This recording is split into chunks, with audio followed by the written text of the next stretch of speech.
వ్యాప్తంగా గత 3 రోజుల నుంచి భారీ వర్షాలు కురుస్తూ ఉన్నాయి.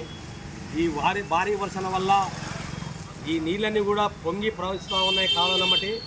ప్రధానంగా ఖమ్మం పట్టణంలోని బస్టాండ్ దగ్గర ఉన్న పెద్ద కాలువ పొంగి వెళ్ళిపోతూ ఉన్న నీళ్లు.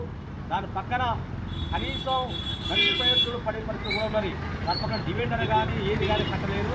దాన్ని ఎమ్మటే ప్రజలు అధికారులు దాని మీద దృష్టి సారించి దాని పక్కన డివైడర్లు ఏర్పాటు చేయాలని చెప్పేసి సిపిఐ పార్టీగా నేను విజ్ఞప్తి చేస్తాను.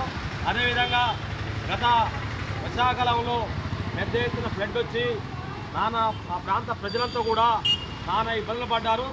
ఇప్పుడే మొత్తం కూడా మళ్ళీ గుండెలు మొత్తం కూడా సగం లోతు పైదాకా వచ్చేసినాయి. అక్కడ ఉన్నటువంటి ప్రజల్ని మొత్తం కూడా సురక్షిత ప్రాంతాలకు తరలించి వాళ్ళకి కావాల్సినటువంటి సౌకర్యాలు కల్పించాలని చెప్పేసి ఈ సిపిఐ పార్టీ డిమాండ్ చేస్తున్నాం. ఖమ్మం కొత్త బస్టాండ్ నుంచి పాత బస్టాండ్ వరకు లోపల మొత్తం తార్ రోడ్లు వేశారు. ఆ తారు ప్యాచ్లు వేశారు. ఆ ప్యాచ్లు మొత్తం వేసిపోయినాయి. కనీసం ఆ ఉసుక తప్ప దాంట్లో ఏమవ్వదు, దాంట్లో తారే అవ్వట్లేదు. ఆ కాంట్రాక్టర్ కూడా బ్లాక్ లిస్ట్లో పెట్టాలని చెప్పి సిపిఐ పార్టీ డిమాండ్ చేస్తుంది.